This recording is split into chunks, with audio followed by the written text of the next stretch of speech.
Bonjour à tous, vous êtes actuellement sur la chaîne Android+. Je suis ravi de vous retrouver. Aujourd'hui, je vais vous parler de la série Oppo Find X8 que j'utilise depuis un certain temps. Oui, ces deux modèles sont bien de la marque Oppo, le Find X8 et le Find X8 Pro. Dans cette vidéo, il ne s'agira pas de tests poussés, mais simplement de vous partager mes impressions personnelles et mon expérience d'utilisation. Pour être honnête, je pensais au départ qu'il me faudrait acheter la version Pro pour bénéficier de toutes les fonctionnalités avancées. Mais après les avoir comparées en conditions réelles, j'ai trouvé le Find X8 plus agréable à utiliser. Commençons par le Find X8. Tout d'abord, l'écran m'a réellement surpris. La qualité de cette dalle Tianma est excellente.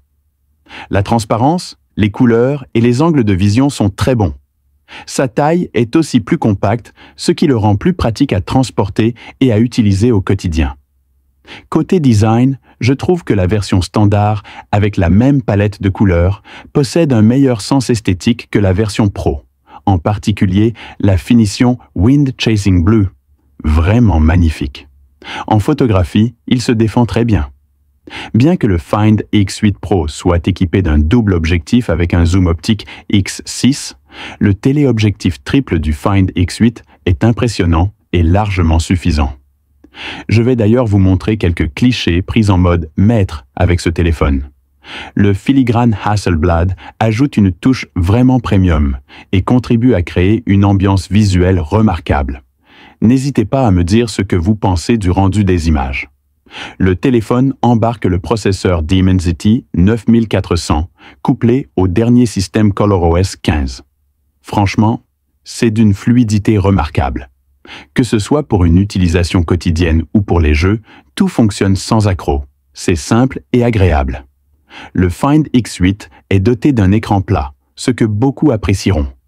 Concernant la recharge, les deux modèles sont compatibles avec une charge filaire rapide de 80 watts et une charge sans fil rapide de 50 watts. Ils offrent également une certification IP68 et IP69 pour la résistance à l'eau et à la poussière. Parmi les autres fonctionnalités, on retrouve un moteur linéaire sur l'axe X, des haut-parleurs stéréo, une télécommande infrarouge et un contrôleur multifonction FC. À mon avis, le rapport qualité-prix du Find X8 est excellent. Je le recommande vivement. Passons maintenant au Oppo Find X8 Pro. Commençons par la photo. En plus de son double capteur, il dispose d'un bouton supplémentaire dédié à la prise de vue, qui permet de déclencher une photo simplement en levant la main. Cela rend la prise de vue encore plus précise et intuitive.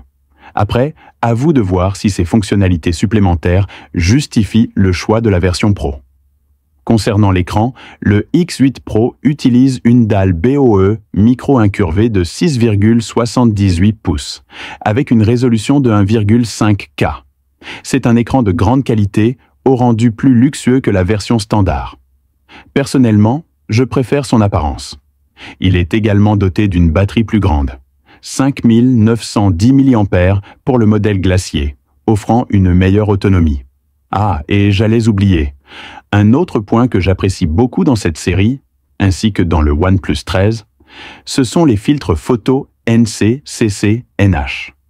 En tant qu'utilisateur passionné de Fuji, je trouve que ces filtres proposés par Oppo atteignent environ 70% de la qualité Fuji d'origine, ce qui est vraiment impressionnant.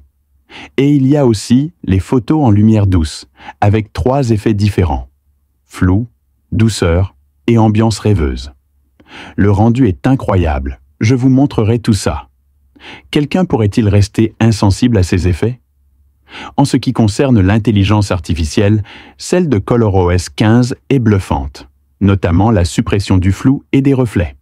Je l'utilise très souvent et elle s'avère vraiment utile. Il existe aussi une fonction de requête d'écran en un clic. Si vous avez une question, il suffit d'ouvrir le menu et de sélectionner l'option. La réponse s'affichera automatiquement. Petite précision pour finir, les deux modèles disposent d'un capteur d'empreinte à courte focale, ce qui peut être perçu comme un léger inconvénient. Et vous, après avoir vu cette vidéo, préférez-vous le Oppo Find X8 ou le Find X8 Pro? Voilà, c'est tout pour aujourd'hui. Merci à tous et à très bientôt pour une nouvelle vidéo.